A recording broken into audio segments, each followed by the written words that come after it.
Here's that if you do certain things on your phone, it's not going to populate, it's not registering, so that's something to keep in mind at this point. I'll be bringing that up actually in Academic Affairs Committee.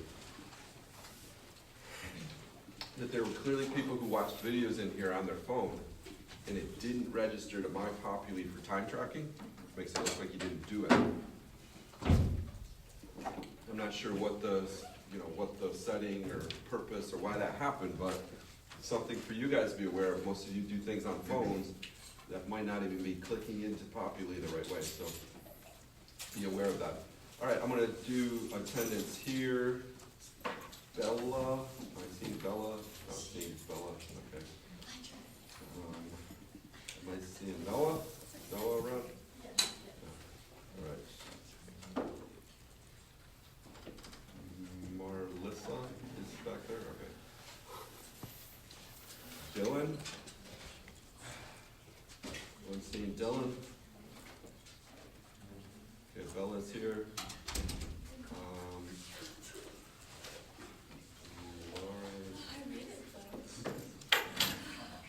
Ricky?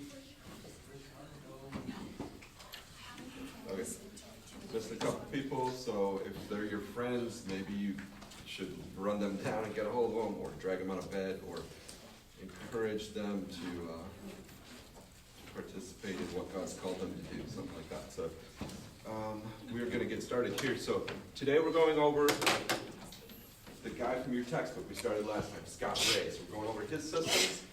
Next time, which is next Tuesday, we'll go over a different guy. His name's Kilner. So we're going to look at these two guys who wrote two books who have two different methods. Or they're somewhat similar, but they have methods, and we're going to look at their method and kind of decide what we think. I need to check something. Did I put that here? I think I put, yeah, I did, so I'll show this. Next Thursday, 1 week from today, this is the midterm exam. That's right before Go Trips. So I'm sure all of us will be scrambling, whatever, but that's what we need to be doing, is doing that one. So that will include a midterm exam. It'll include reading for chapters 2 and 4. So you should have already submitted. It looks like we need to grade a couple more of those. But reading number 1, which was actually chapters 1 and 3. If you didn't read that yet, chapters 1 and 3, and say so, you should get on there immediately and put that in. And at this point, it's getting late, so it'll be considered late, but it's still getting points. So Avalon will soon be grading the historical figures philosopher papers, so those will be getting worked on. And then this reading report number 2 is for chapters 2 and 4. It's like somebody's already submitted it, I don't know who, but the other thing you can do now, though, is this thing, the midterm exam essay. Sometimes I do these in class, but we'll have not enough time, so I'm going to have you do it ahead of time. So it's a take-home essay. It's available now. You could click on it, and it would come up there. Well, you wouldn't see it this way. You would see, when you clicked on it, that it looked like this. It's 30 points of the midterm exam. It's part of the midterm exam. I just pulled it out of there and put it as its own thing. You can do it now. You would be submitting a file of some sort and maybe something else. Submit the top half of this, of the typical essay, which is a picture or a diagram or a painting or a song or a recipe or a sculpture or something that would be like a posteriori, meaning senses, like somehow you need physicality to have this. And I would be looking at it or listening to it or watching it or seeing it or tasting it. Do a recipe if people cook stuff, whatever. It represents your ethic. It's your method. I'm going to assume, most likely, that it's got at least 3 ingredients, probably. Because there's probably a deontology ingredient, a teleology, and a virtue, I'm guessing, somehow. So if it's a picture, I'm probably kind of trying to see, like, are there 3 things here? I'm still waiting. I still haven't had anybody do it, but I am waiting. Because you'd have to be good, as in really good. For somebody, it's usually used to be on a piece of paper, to hand me in the top piece of the paper, blank, white paper. And then you get to describe it. So the second half of this, an extensive written explanation. That doesn't mean like 10 words. It doesn't mean like, hey, yo, there's deontology, teleology, virtue there. Like, no, that's basically, I'll give you a point for it, but I'll give you like 2 points or something. Like, that's a 0. Like an extensive, like, here's why they're on the paper, here's where they're at, here's why they look like this, here's what I was trying to tell you about it, here's what I was thinking, and how they go together or not go together, or which one's the first and the second and the third and the fourth, all that. If somebody would hand me a white sheet of paper, so-called, but then explain it, if they were a singular method, I am virtue theory only. My white sheet of paper represents the virtues of the heart. And then went to an extensive explanation of how, like, God saves you and places you in Christ and views you through a lens of perfect holiness. And, like, you want to do that, like, go, I've never had anybody do that. So, in general, if I see a blank sheet of paper, I'm like, okay, that's 0. Like, nothing there. No, I love these. I love these pictures, paintings. I guess I love the food. I don't know. Make sure your food tastes good if you do that one. You know, stuff like that. I love those. They're all over my office. If you ever come to my office, they're just scattered around. People give them to me if they want. Sometimes I think I get the worst ones. I'm like, hey, can I keep this? They're like, no, that's the best one I ever did. I'm keeping it for myself. Oh, okay. So I get the cast-offs that weren't that good. But anyways, some of them were really good. Wow. And I put them in my office. All of those are, I could, if you ever came to my office, you asked me, I could literally just go around like each picture or each drawing or something and tell you like, oh, this is what that one had. The deontology is this part. The teleology is here. It's all different descriptions or pictures of it there. You know, I don't know what else would come up with. I told you a guy did a diesel engine for me before, as in he like drew it out and described the entire thing from diesel mechanics, because that's what he was, a diesel mechanic. I've had basketball players write up extensive playbooks. Like this playbook would be used, so this play would be used in this kind of situation where deontology comes first or something. But in this situation, where, you know, it's maybe like a football scramble drill, you're not in the rules. So you're trying to do like a whole playbook. Drawn out little pictures, diagrams, X's and O's. Have people write me comic strips before. Like illustrate out comic strips with all the captions. Show like this is how you live life. I love that stuff. Makes me predisposed towards giving you a better grade, obviously. And 2, that's the stuff I actually want you to do. Do you ever hear this cliche? A picture is worth 1,000 words. You're drawing in one picture and probably writing me 1,000 words. I don't know. You don't have to write 1,000 words, but that's what you should be thinking. You could explain this with a picture, or you could write 1,000 words to explain it, or both. Maybe both and. You're doing both and. You will have a diagram or picture, and you will have a written explanation. Not really going to be judging you on your artistic capability. Like if you're not a super artist, if you draw stick figures, just make them look like good sticks. You know, like make them look sticks and make them happy sticks or something. And make sure that they do and explain to me in the picture what's going on. And then you get to write about it. You could do that ahead of time. I'm not sure, this is why I just said submit. I'm assuming your writing is going to be in a Word doc and you pick it up there. How do you submit a painting online? You don't. So I guess if you want me to have a painting, you're going to bring me a painting. If you want me to have a cookie or something, you're going to make a cookie and bring it here to eat. Or you're going to take me to the basketball court and show me all your moves and explain them as you go. This one's the deontology. This is the I don't know, stuff like that. So I like that. I like that style of learning, applied learning. But I also like written stuff. So the written stuff will be graded as well according to how well it's done. Okay, any questions on that? Midterm essay, go ahead. Is there like an actual rubric for this to help us like? It will be, Lindsay asked about a rubric. So primarily, no. The rubric is right here. But there's 10 to 15 points, usually about half and half. 15 towards this diagram or whatever, because it's 30 points total. 15 points towards the written description. That might be, you know, if I'm like, oh, the diagram, oh, maybe I'll like shade 20 points towards your writing because you're about a writer or something. About a third of that writing, if you want to think of the writing, is probably like did you talk about deontology, teleology, virtue? There's three things. If they're not there, I'm like, you skipped one completely and never said a word about it. Like, that's kind of like a third of it, you know, like what happened there? And then within that, like, let's say you do really good deontology, really good teleology, and virtue, you're like, oh yeah, stickman should be virtuous. I'm like, okay, you mentioned it, I gave you a point or two for saying it, but like, you know, you didn't say it, so that's probably kind of how I'm grading it. Unless, quite honestly, the rubric, if your diagram exists, or your song, or your picture, or your something, or whatever, I'm probably giving you the points for it. I mean, what am I supposed to say? Like, your artistry sucks. Like, negative point. I'm not an artist either. So mine would be getting downgraded. But I can say this, that if you do a beautiful picture or something, draw it or paint it, I'm automatically, as a human, predisposed towards the appreciation of beauty. I'm like, wow, that picture's awesome. That's cool. That football play, I love football. Like, that thing will work.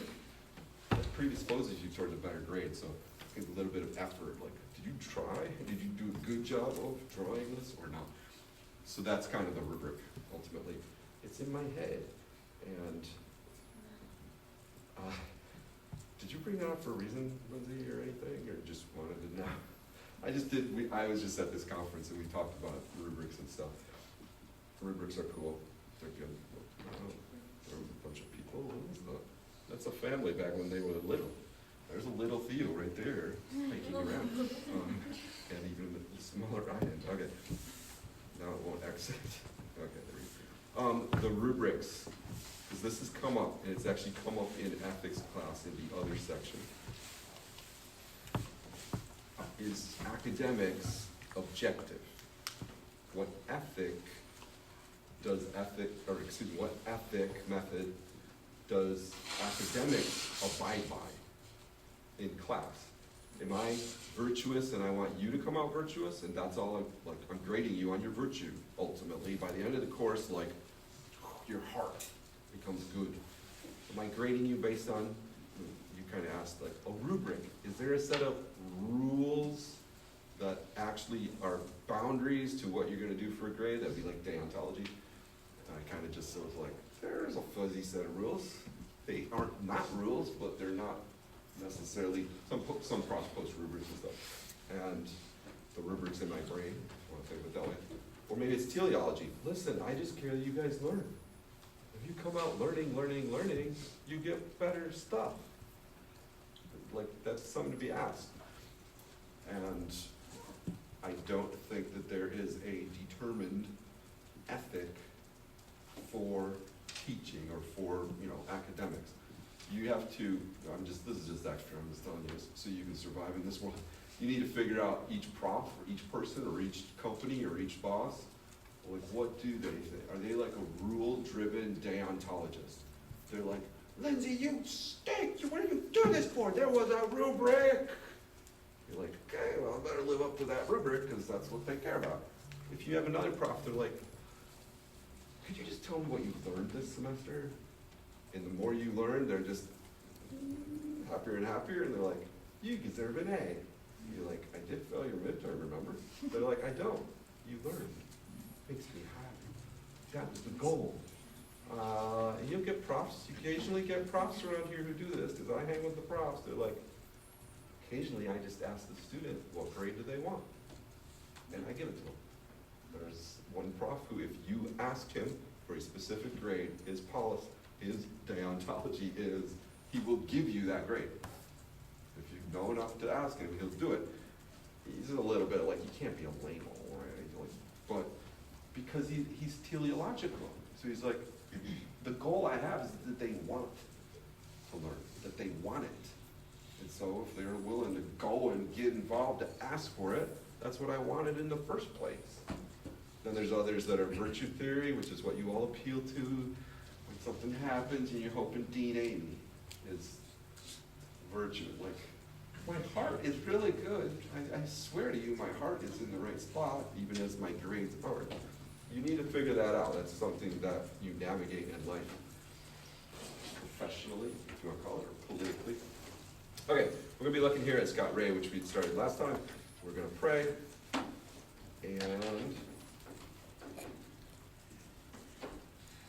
I don't think I told you guys last week, I won the race at Florida in ABHE. I won the entire thing, period. Beat every single person. The reason I did that was, one, so I could feel good about myself. But two, because there was a $500 scholarship on the line. If I win it, I bring $500 back to you guys.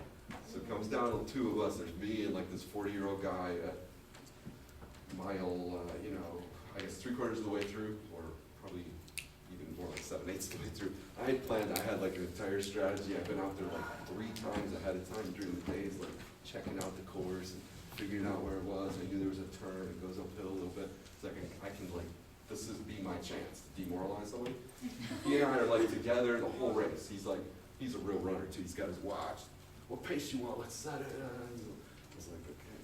I was like, yeah, we're on 8:15 pace. We're holding it. I'm like, I feel good. This is going good. I'm like, when I get to this certain corner where these scooters, they have these sidewalk scooters that they park.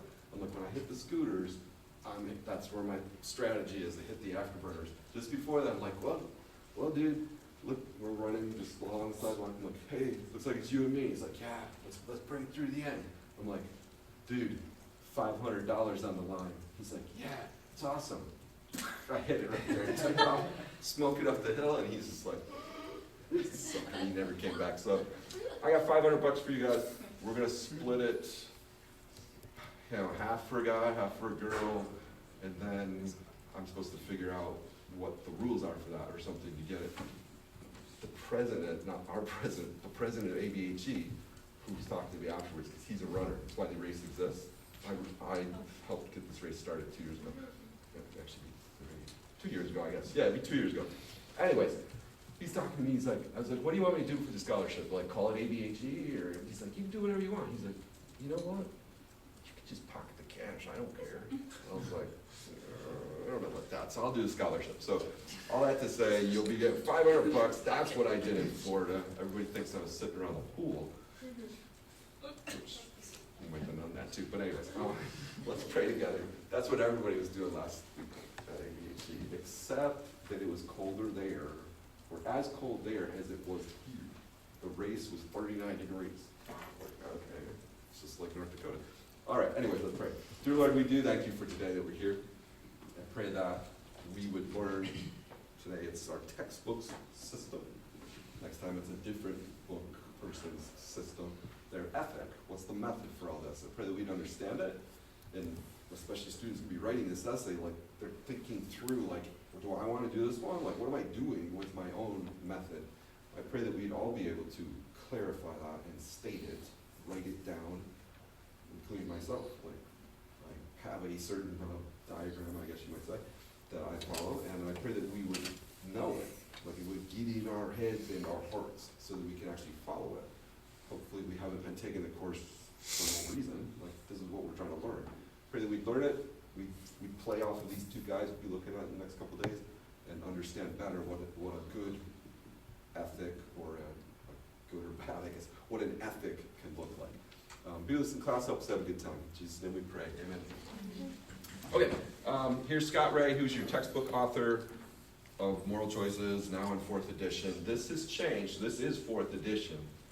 He didn't have 7-step process in previous editions, and we'll talk about that here in a minute. There's at least one big, in my opinion, big step that he left out previously. He wouldn't say he left it out, he'd say he kicked it out. But okay, step 1, I think we had up there last time. Gather the facts from every angle. Again, Ray is writing this as a textbook. It's a textbook. That's not his job. His job is a bioethicist. He works, or he teaches at Biola in Los Angeles, Biola University, Bible Institute of Los Angeles. That's what Biola stands for. It's a big university school, like a big time research university, but it literally stands for Bible Institute of Los Angeles. It's a Christian school in that sense. He works there as a prof, but he's also a bioethicist. He's on multiple boards. So if you don't know this, hospitals, like Sanford or Alvaro would be a great example of it. The two hospitals that are in Akron. Sanford is kind of based on, or not kind of. It is based out of North Dakota. Sanford's named after a guy whose last name was Sanford, who contributed all the money to the Sanford system and made all the money off of it too. He's a Christian, if you didn't know that. The family is Christian. They're don't hide it or whatever. On the other hand, for instance, you could get an abortion at a Sanford hospital. You're like, that's interesting. Like, does he let his Christian original, like he's a businessman, like, does that get written into his hospital stuff or not? Obviously, they're digging for abortion. If you were to, there used to only be one hospital for the longest ever, for almost all history, until 10 years ago. One hospital in Aberdeen, which is called Avera St. Luke's. Sounds weird, St. Luke's. This is named after Luke, the writer of the Bible. So Thurber, which is a Catholic healthcare system. That was the only hospital in Aberdeen. Thurber is big. There's a Thurber clinic here in town, etc. So it's a Catholic, technically. And if you had the need for, if we call it that, the need for an abortion, you could not get that at a Thurber hospital today. But you still can. Even if we said the need was, you have like an ectopic pregnancy and it's going to kill the mother if they don't remove this. They won't do that at a Thurber. They'd be like, well, we don't do that. We don't kill a fetus or baby, whatever you're calling it. So if mom dies, then mom dies. We're not taking this out until mom is dead. It's really weird in that sense. If mom would die right there, we would immediately try to take out the fetus. The fetus would die because ectopic pregnancies are small and they can't grow. That's the whole point. It's in a tube, all this sort of stuff. So, like, there'd be a problem. Avera has a very different system because they're Catholic and the other one isn't. That's the type of stuff he's talking about. He's a bioethicist. He lives or he works. He's paid huge consulting fees, I'm sure. He's paid to be on these ethics boards of something like a hospital, where they're like, hey, we can't just kill a person. And that would be illegal. I hope it's illegal. That's illegal. That all runs through an ethics board. Hospitals have ethics boards. Do you know companies have ethics boards? Like, should we, big company, is it ethical? What they really mean is it moral? Is it moral for us to design like a chip into your brain that is augmenting you for AI? Are you an augmented human? Sometimes called humans 2.0. That's literally like, you need to be investigating that all the time. I should probably add it as a topic here. There's books out there there's a famous book at this point called Humans 2.0. And it's that if you had an augmented life with technology, it'd be better. Should we do that? So you run it through their ethics board. Is this moral to make somebody smarter with a chip in their brain? Or, eyeglasses, all that stuff, all goes through ethics boards. That's the type of person that's on it. One of you could get a job like that. You need to become more famous. You need to actually prove that you are ethical somehow by writing stuff about it. Doesn't mean you live it out. But that's the reality of life, right? Ethic people don't always live it. Hope we do, but you could think about that. That's what happens out there in the real world. If you're not ethical, you'll get fired. Even if your ethic is teleological. We have one goal in this company: profit at any cost. That's an ethic. That we have teleology. What's my goal? Money. If I have to lie to the shareholders, I would. If I have to deceive the cook who cooked the books, and I can get it past the auditors, we would. The entire United States economy was crashed under your parents trying to raise you in, actually more than once now at this point, but the Enron scandal, which was, I guess, close to it was prior to 2008, which then led to this, well, there's multiple scandals, but an Enron scandal, they were the highest the highest money-making company. Percentage-wise, like their stock's going up the most. They were doing it by cooking the books. They ended up getting caught. They were selling derivatives, putting them on their books as real stuff, by the hundreds of billions of dollars. Your parents were probably invested in it, and then suddenly it was worth zero, because it was a lie, ultimately, twisted around. It's a pyramid scheme in a lot of ways. At the hundreds of billions of dollars level in the United States stock market, derivatives, crashes the stock market. Your parents probably got poorer because that happens. And you get the tech bubble, that blew up because it was built on like real stuff. Then you got the housing bubble. You guys probably remember that because you were a couple of years old or something, 2008, 2009, the Great Recession. All that was done by people that I would argue were living immorally. But they had an ethic. They had a goal. Generally, their goal was money at any cost, including breaking 10 Commandments, lying. You know, don't bear false witness against your neighbor. Well, they were, and they ended up getting caught. Once they got caught, it burst the bubble, and everything falls, dominoes all fall. That's you have to have an ethic. You know, those, at least some of those people came from Enron, went to jail. They went to jail because they either had a wrong ethic or they didn't live it out, one of the two. That's pretty rare in the secular world. Most of the time you just get a new job out of it or something. But I'm guessing with room this size, someone here will get fired from a job due to their ethic. I'm going to follow this system, and this is the one I'm on. It might be that you break it, you don't live up to it. You can imagine somebody like a pastor, there's plenty of future pastors in the room, or even ones currently. And their rule that they're supposed to follow is, you know, don't steal, don't lie, don't cheat, don't commit adultery, and they do some one of those, and then they fall morally. It's probably not because they didn't have morals, it's because they didn't follow their ethic. But the opposite can happen to you. Some one of you, I bet you, will get fired or potentially resign, which way it goes. Lots of people don't get fired, they resign because they found something else to do because their boss told them if you don't resign, you will be fired next week. Most resignations in most professional places aren't like, hey, I feel like going somewhere else, it sounds fun. It's actually, you'll either go somewhere else or we will kick you somewhere else. Okay, I resigned. That might be not due to you falling, it might be to you actually following your ethic. Be like, I refuse to actually enter that into this other alternate way of accounting that sort of like shades the funds the other direction instead.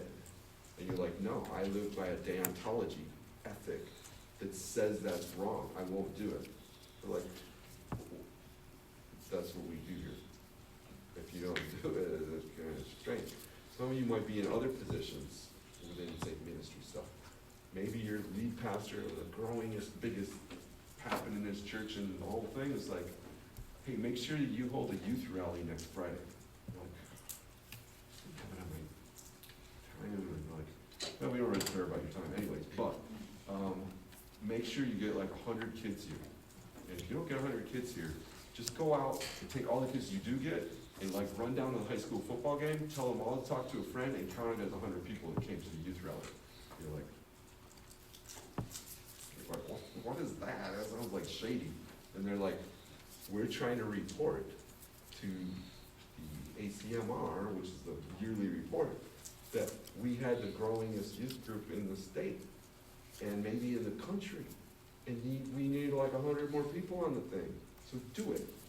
You might have like, that's breaking the rules, isn't it? Like, is that like not? They're like, we have a goal here, guys. We have a goal to see the world taken for Christ, the gospel to every child and youth in America. Are you going to stand in the way of that because you don't want to report a little extra stuff that offends your little rule? Well, we could get extra federal, not federal money, but we could get national headquarters money if we win this. Don't you want more money to fund your youth group to get more kids saved? That's teleology. And you're like, no, I won't do it. I refuse. Guess what? You'll be out in 2 weeks. You refuse the lead pastor to hold the youth rally. He told you, you're gone.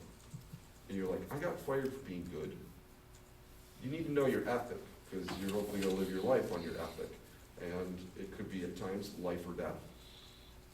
Pretty good chance somebody in this room has an ectopic pregnancy in their life. And they make choices about, I don't know, should I volunteer to die, or should I decide that this thing, which some people call an embryo, needs to be removed from my body? Former teacher here literally made that choice. A female woman teacher who no longer here made that choice. Like, they're like, you're gonna die or else you take this thing out, one of the two. She's like, well, I don't feel like I wanna die. So, it's this thing removed. I'm like, class, not me making the choice, because I'll teach an ethics class that that's an abortion, or abortion's murder. Like, okay, now what do we do? That's sort of stuff that you better know your ethic ahead of time, otherwise it's not gonna go very easy for us. Won't be easy, but it could be simple. Okay, ethical dilemmas. Ray says, make sure you know what you're even talking about here. Is this a thing? What if the ectopic pregnancy, the doctors, best they can determine, they're like, if you just leave this there, your body's gonna miscarry it, it's not gonna happen, it's gonna end up, the baby, the embryo will die on its own, but it's gonna like more or less destroy your fallopian tube, and it's gonna be all this bad stuff that happens. So like, what am I actually choosing? I'm not choosing life for that baby. I'm not choosing death. Am I actually choosing about like destruction of my body or something? You need to figure out what's actually going on, because lots of times we don't figure that out. And we see things in this like giant, like, I'm choosing whether I die, the baby dies, and whether, the world's population crashes. I don't know if you're making those choices actually. Right, you need to narrow it down to what the actual dilemma is.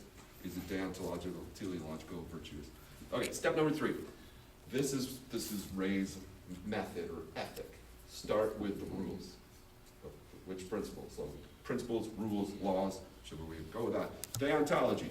Find out where they come from and live them. Do them. Authoritative sources for Ray, very good. If you read the book, I'm just summarizing this stuff here. Very, he's adamant. Christians do a bad job of this because they often think the only authority is God who wrote the Bible. And then they forget the God who wrote the Bible designed the world. So something like natural law. It's not like nature, it's not like your body, it's not like gravity ended up there because God didn't know about it. Like, God designed it that way. So, like, you ought to look at natural law and go with that too. And if you do live under authority of a nation or laws or a state or a dictator, like, if you decided that the right choice for your ethic was to get an abortion, you're not going to do it in North Dakota because it's illegal. So if you said this is the right thing to do, but I'm looking at what rules are out there, you would need to head on over to Minnesota. Minnesota is a sanctuary state for abortion, so you go over there or something. You should still be gathering the rules from everybody. You might at some point say, I think that rule is wrong. I think Minnesota's rule to allow abortions is wrong, so I won't abide by it. You are then a rebellious person. It may be the right rebellion. You'd say, following God, not man. And we'll talk about it later on the just war principles. You should be willing to deservedly take the punishment for that. You're like, I'm breaking the rule. You have to flip it the other way. If you the law in North Dakota is wrong, it should allow abortions. I'm getting it anyways, but I'm doing it here. Well, if you get caught, you would be having to follow or abide by the punishments of that rule. Okay, which virtues? So he is, if you're looking at Ray, he's a D, like a big D, capital D sort of thing. He's a big D, which means deontology, and then a somewhat lesser V, virtue theory. And they come in this direction. D for him has to come first. Never start with your heart. You start with the rules. And after you've figured out all the rules for everybody, you're minimum, then you check and see, where's my heart in this? Is it loving for me to get an abortion?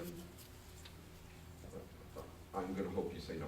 And then, because that's my view of it, I'm a teacher today, right? So it's not loving. You're like, okay.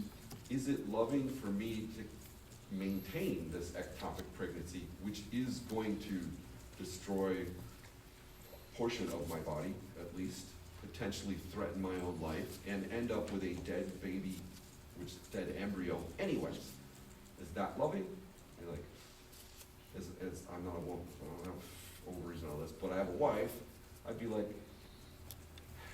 it's less loving to see your body destroyed. Like, I wasn't hoping you were gonna lose, like, your fallopian tubes, and ovaries, and this, whole half side of your body.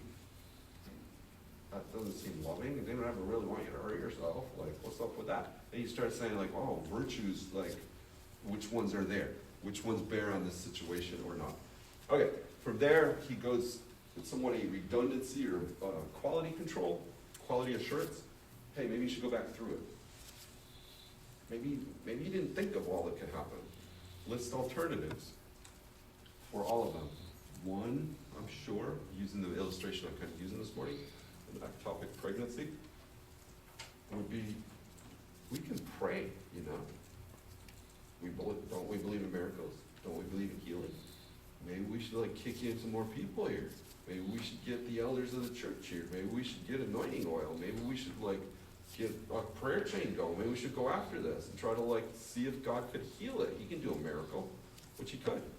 And you will occasionally hear stories of people who had been diagnosed with an ectopic pregnancy and something changed. Somehow the baby unimplanted and went down to the uterus and grew there instead and came out just fine. You're like, that's an alternative. That's an option. Well, if you already did that or doing that, it seems like you're gonna die. That's not an option. Maybe there's other options. You have to be creative. You guys will face, using that illustration, and I say you guys, primarily it's gonna be the women in the room, hopefully men, you'll be married, and you'll have a wife if this is happening, etc. Be a couple others. Within not very much longer time period, if not even almost available now, probably just too expensive, a creative solution would be, what if you could just remove that embryo surgically, not kill it, take it out, put it in an artificial womb on the outside at a hospital and grow it for a few months until it's a baby. It already is a baby, but until it looks, it's big and it can survive as a baby. So an extra 25 weeks, let's say, or something like that. That would probably be an option for some of you, depending how soon you have babies and all this sort of stuff. They have artificial wombs already existing. They're just very experimental and they cost buku dollars. So can you afford it? Probably not covered by insurance. They're just made out of plastic. It's not like they need to cost that kind of money. They're just new technology. By the time you guys get around to it, 10, 20 years from now, I'm not saying you wait that long, but if you were still fertile and having this baby 20 years from now, they might be like, hey, you guys want to pay for an artificial womb or not? You're like, well, I don't know. How much does it cost these days? That would be a creative solution. That's what doctors at medical research schools sit around thinking. I wonder if there's some way I could come up with a solution that nobody's thought of before. Maybe I could take a piece of plastic, pipe it up with some glucose and some fake blood and stick an embryo in there. Might work. But it has the implant, placenta and all this stuff too, but it's not as easy as it might sound. But they're trying to figure out. There could be creative solutions to this. Had that existed, I'm predicting, I'm not a prophet and I'm not a medical guy, so I'm predicting from what I've read that might be here in 10 years or 20 years. Had that existed, this former professor, that female professor who aborted an ectopic pregnancy to save her own life, would have had another option.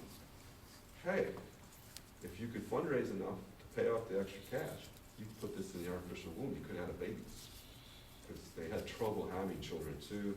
They only had one child, it was this whole stuff. So it's oh, that could have made a difference. Instead of having an only child, you probably would have ended up with 2 kids. But that solution wasn't available. So those are the things he says, you need to go back through this, think through it again.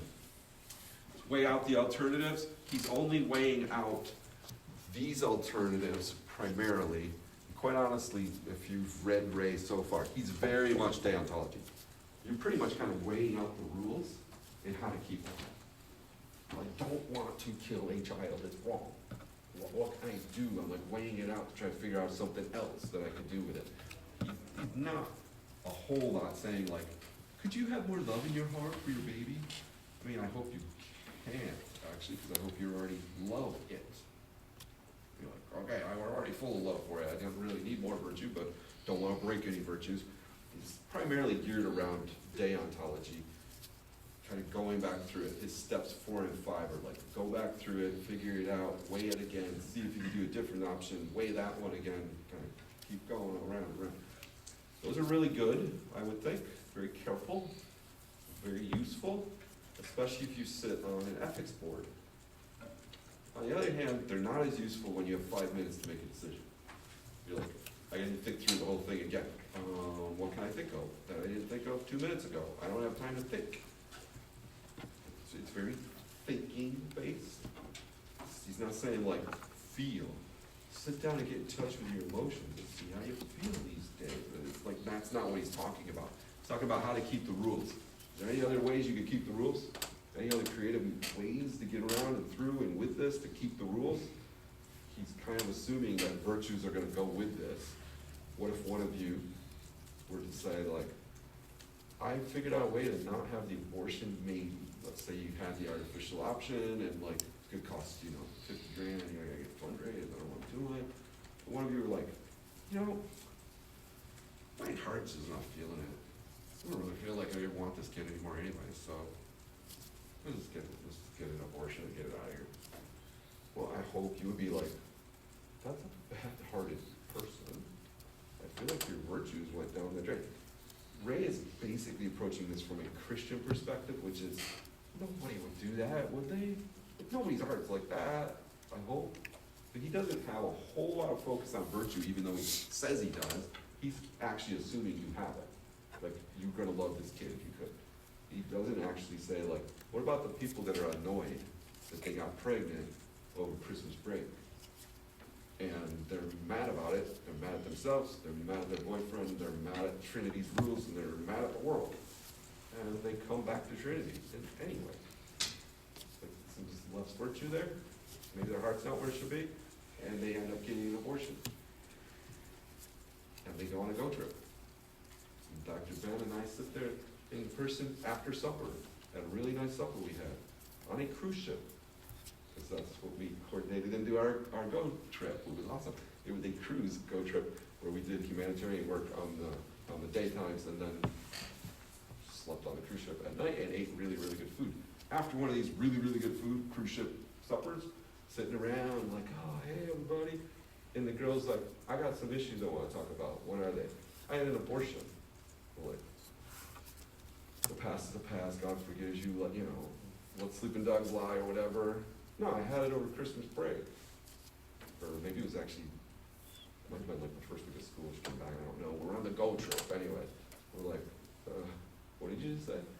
Yeah, I had an abortion. We're like, well, are you okay? Like, you know, like, are you healthy now or what? What are you telling us for? And who did you have the abortion with? The guy you're engaged to right now? Yeah. The star basketball player? Yeah. We don't want to get kicked out of school. He doesn't want to lose his eligibility. Like, can't come back pregnant. You know, Trinity is, they suspend people. So that's our solution. I was like, oh. I'm like, I know this person, I know these people, whatever. I wasn't best friends with the guy ever. But the female student was a good student in that sense. I mean, this is like a third-year student. This isn't not somebody that does stuff. I'm like, wait a minute. You're a Catholic. You literally are a Roman Catholic. One of the few Roman Catholics at Trinity. You're a Catholic. I know you are. Like, Catholics would be way pro-life. Like, they're way against that. You know that. Yeah, just, you promise you won't tell my mother, right? Like, no, it's FERPA violation. Like, it would be illegal for us to do that. Like, what are we supposed to do about this? And what do we do about it? We're like, we talked them, they were both on this quick trip together. We talked them into talking to student life when they got back. And I think the decision that came out of it was, you already killed a child. Kicking you out right now doesn't seem like it does much of anything. If you two agree to finish this semester at Trinity and move on, like, don't come back, like, transfer out of here, basically. Like, we'll sign your transfer papers, finish your classes, and just, what are we supposed to do to you? As far as we're concerned, you broke the rules. As far as we're concerned, you had no virtue doing that. Like, what do you do with that person then? Remember Plato? He's like, I know what you do to him. You make them a slave or something. They have no virtue, and they never will. That's not what we're doing. Okay, step 6, you need to know this for a certain question on the exam. Until edition 4 of his textbook, he did not have step 6. So he has, by force, basically, he has a small t. In fact, if you go read it, you probably won't actually find the t there. You're like, well, I'm making him have a teleology because he needs that teleology. Consider the consequence. He does get around to that. This is the first edition of the book just didn't have as much of this stuff there. It wasn't as well defined. The second edition of the book, he literally said no to this. Do not consider consequences. He's actually an anti-teleologist. That's one of the questions on the test. Like, which one of these did Ray not go for? He didn't go for teleology. He actually wrote against it. He's like, if you follow the rules with a good heart, it does not matter the consequences. Do what's right and keep your heart in the right spot, and whatever happens, happens. That's anti-teleology. People like me and others who, do these book review stuff, write back to publishers, were like, what the is this going on? Why is he doing this? Why is he rejecting teleology? Like, that seems like an oversight or something. So he has in the third edition, barely included in the fourth edition, he's got it there more. Which consequences result that you should want good consequences? The reason he doesn't really have this is he says if you follow the big rules, like the big D, you did it, and you did it with a good heart, whatever consequences happen would be good, because you did what you were supposed to. And then the reason he includes it now, he's begrudgingly including this, which is, what if there could be 2 good outcomes? Follow all the rules with a good heart, and you realize there's 2 good options. Then you would have to choose which good option you want. But otherwise, you just don't worry about it. You just let the chips lay where they fall, so-called. It seems like in life, often, you're going to follow the world. And it's often, there's 2 or 3 bad or negative consequences. You realize, there's a negative consequence of killing a child. If you think ectopic pregnancy is abortion, there's a negative consequence, if I don't do this, of potentially me dying. There's a negative consequence that my body will be damaged. And I don't know, whatever else you come up with, future fertility, infertility, et cetera, et cetera, et cetera. You're like, there's 4 negative consequences. There's not a positive one there. Well, this is where he's like, well, I guess choose which negative consequence you want then. You'd rather you die or the baby dies. Choose which bad thing you want to happen. That's not pleasant. I actually think the Bible would teach us to do so. Teleologically, choose what you think is the most pleasing to God. Goes back to that, if you remember the ideas of absolutism and graded absolutism, contextual absolutism. Maybe in the context of an ectopic pregnancy, God does not consider it murder to abort that embryo. Because remember, it doesn't say in the 10 Commandments, don't kill. It says don't murder, premeditated, unjust, against the person, all the stuff, which you have to do for your midterm. Remember, there is a 10 Commandments essay on the midterm that you have to do when you show up. Don't murder. Maybe ectopic pregnancy abortions have nothing to do with premeditated, unjust killing of another person. So then you'd be like, that doesn't apply there. That's not actually a rule that goes for that one. And then that consequence is not negative. I don't have to deal with it. Here's his last step.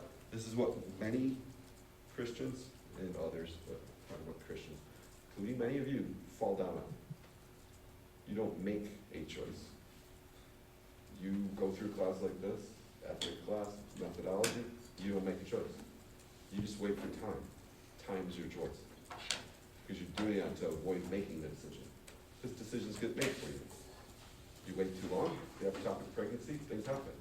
You wait too long about, say, decisions about euthanasia, or pulling the plug so-called or something, the person just somehow dies anyways. You're like, see, I didn't have to choose it. Or whatever other choices you make. I don't have to turn in my company to the IRS. If I just say nothing, a couple, 3 years, something happens. Not my problem. You're not making a choice, actually. You're letting something else make the choice. That isn't why God made you a human. One of the defining characteristics of human is they make moral choices because they're made in God's image. They recognize morality, hopefully of a system that they think is good, and they do it. That would be something that all of us should probably, buck up on, do it, make choices and take the results, and hopefully be earning reward with God.